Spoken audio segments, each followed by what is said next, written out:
back seat of the car in front. It was just a typical experience on my way home from work. I live in a rural area, and I use my own car to commute to work, driving through mountain roads every day. Unlike the city, the streetlights were spaced hundreds of meters apart, and the road was mostly just asphalt surrounded by a dark forest. However, on this particular evening, after leaving work, I drove for a while, and due to a sudden heavy rain, the visibility through the front windshield was poor, and I found it a bit difficult to drive. While keeping an eye on the regular movement of the windshield wipers, I focused on pressing the accelerator with a sense of tension. Then, seeing the taillights of the car ahead, I assumed there was another vehicle in front and slowed down slightly. That's how I maintained a safe distance and followed the car ahead. After driving for a while, I came to a tunnel, and without thinking anything of it, I followed the car in front of me and entered. Huh? Was there a tunnel on this road? I felt a sudden sense of unease as I looked around inside the tunnel. There were orange lamps installed at regular intervals, but they were all extremely dim, as if they were about to burn out, and I felt even more uneasy as I drove through the tunnel. However, the presence of the car in front of me alleviated my anxiety, and I decided to try to get through the tunnel for the time being. But as I drove on and on, I felt uneasy that I couldn't reach the exit. The tunnel was just a straight path, so if I focused my eyes ahead, the exit should have been visible. That's what I thought, but no matter how hard I stared, there was no sign of an exit at all. Well, it's nighttime, so maybe it's just too dark to see? Still, I convinced myself that it was late at night and the exit lights were simply too dim to be seen with the naked eye. As I drove through the tunnel with that slightly strange feeling, I suddenly noticed movement in the rear window of the car in front of me, and despite being behind the wheel, I couldn't help but stare at the rear window of the car in front of me. Through the view of the windshield wipers clearing away raindrops, I looked ahead and saw what appeared to be a person leaning against the rear window of the car in front, their silhouette standing out in a clinging posture. Unfortunately, the lighting inside the tunnel was dim, so I couldn't make out the details of the silhouette, but occasionally, the outline of the silhouette became visible to the naked eye as the light from the headlights illuminated it. This feels weird.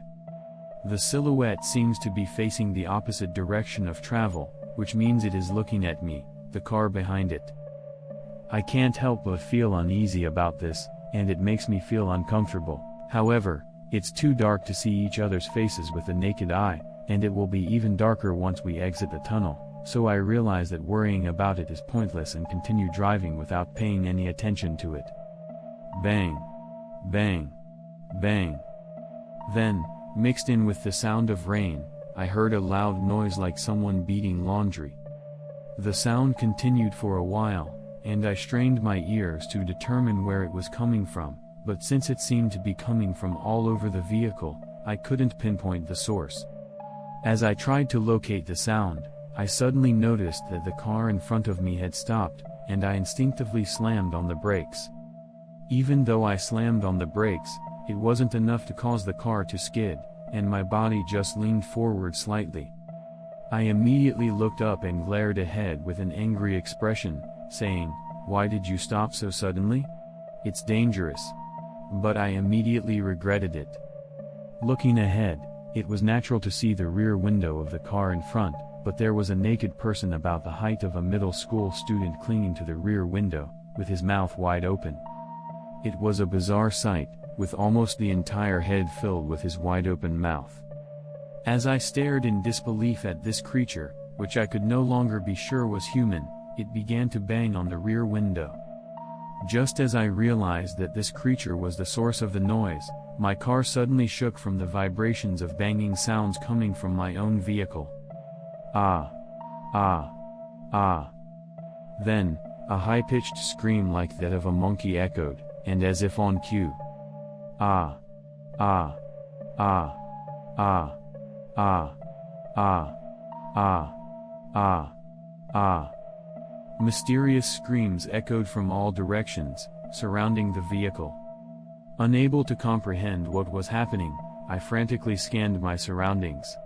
Just as I turned to look at the driver's side window, the same creature that had been clinging to the rear window of the car in front of us, protruding from the roof of the car, clung to the window and screamed, exposing its mouth wide open.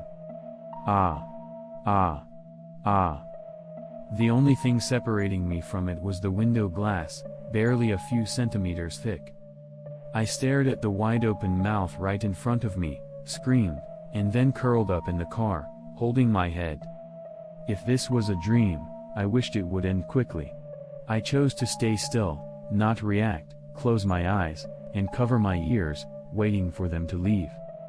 The sound of violent blows against the vehicle and the monkey-like screams seemed to overwhelm me in layers. However, feeling powerless, I could only chant a mantra-like prayer, desperately hoping that they would disappear. I don't remember how much time had passed, but as my consciousness began to fade, I noticed that the noise had stopped. When I looked up, I saw that the mountain road was deserted, and their presence had completely vanished. Moreover, the car in front of me was also gone, and the heavy rain had stopped. I looked around the car and saw that there was really no one else there, which I found strange, so I got out of the car and looked around again. Then, when I looked behind me, I was stunned. The tunnel I had just passed through was gone. Come to think of it, even while I was driving through the tunnel, the rain was heavy and the windshield wipers were struggling to keep up. Now that I think about it, it was simply impossible. As I sat there scratching my head in confusion, my eyes suddenly fell on the driver's side window. There, among the faint traces of rain droplets, was a handprint with fingers slightly longer than a human's. It was the spot where that creature had grabbed onto when it peered into the car. Once inside the car, I activated the navigation system to determine my current location and confirmed that this was indeed the mountain road I frequently use. Then, as if to snap me out of a dream, a passing car zoomed by my vehicle. However, once I was brought back to reality and regained my composure, my mind was filled with thoughts of the vanished tunnel and the mysterious creature. No, what concerns me more is the car in front of me. I returned home feeling uneasy about everything, but since nothing unusual has happened since that day, I decided not to investigate further. Looking back, perhaps it was a mistake to follow that car. I'm sure that car led me to the terrifying experience. Since then, I have become wary of cars in front of me when it rains. Everyone, please be careful when driving at night. This is the end of this story. Thank you for listening to the end.